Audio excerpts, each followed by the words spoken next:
بسم الله الرحمن الرحيم. يا أيها النبي إذا طلقتم النساء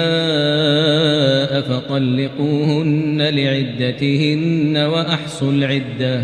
واتقوا الله ربكم لا تخرجوهن من بيوتهن ولا يخرجن إلا أن يأتين بفاحشة مبينة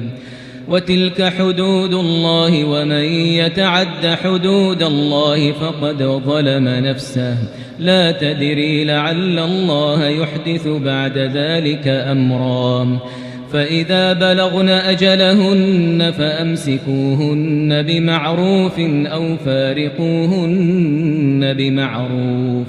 وأشهدوا ذوي عدل منكم وأقيموا الشهادة لله ذلكم يوعظ به من كان يؤمن بالله واليوم الآخر ومن يتق الله يجعل له مخرجا ويرزقه من حيث لا يحتسب ومن يتوكل على الله فهو حسبه إن الله بالغ أمره قد جعل الله لكل شيء قدرا واللائي يئسن من المحيض من نسائكم إن ارتبتم فعدتهن ثلاثة أشهر واللائي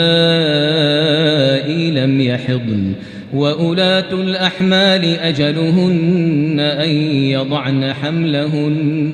ومن يتق الله يجعل له من أمره يسرا ذلك أمر الله أنزله إليكم ومن يتق الله يكفر عنه سيئاته ويعظم له أجرا أسكنوهن من حيث سكنتم من وجدكم ولا تضاروهن لتضيقوا عليهن وإن كن أولات حمل فأنفقوا عليهن حتى يضعن حملهن فإن أرضعن لكم فآتوهن أجورهن وأتمروا بينكم بمعروف وإن تعاسرتم فسترضع له أخرى لينفق ذو سعة من سعته ومن قدر عليه رزقه فلينفق مما آتاه الله لا يكلف الله نفسا إلا ما آتاها سيجعل الله بعد عسر يسرا وكأي من قرية عتت عن أمر ربها ورسله فحاسبناها حسابا شديدا وعذبناها عذابا نكرا فذاقت وبال أمرها وكان عاقبة أمرها خسرا أعد الله لهم عذابا شديدا فاتقوا الله يا أولي الألباب الذين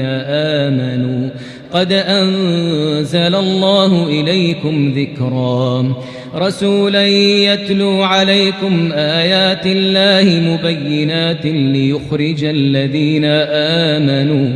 ليخرج الذين آمنوا وعملوا الصالحات من الظلمات إلى النور ومن يؤمن بالله ويعمل صالحا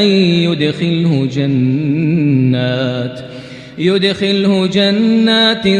تجري من تحتها الأنهار خالدين فيها أبدا قد أحسن الله له رزقا الله الذي خلق 7 سماوات ومن الأرض مثلهن